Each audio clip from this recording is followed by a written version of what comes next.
بسم اللہ الرحمن الرحیم۔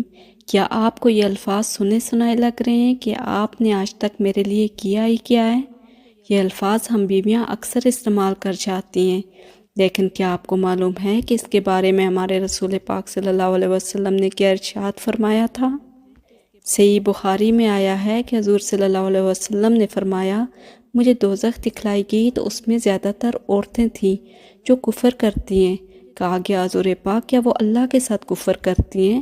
آپ صلی اللہ علیہ وسلم نے فرمایا کہ خاوند کی ناشکری کرتی ہیں اور احسان کی ناشکری کرتی ہیں۔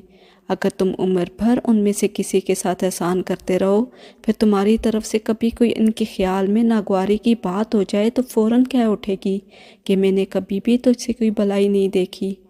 ہماری نظر میں یہ ہے تو بہت چھوٹی سی بات، لیکن یقین جانیے اس کے بارے میں سوال بہت سخت ہونے والا ہے۔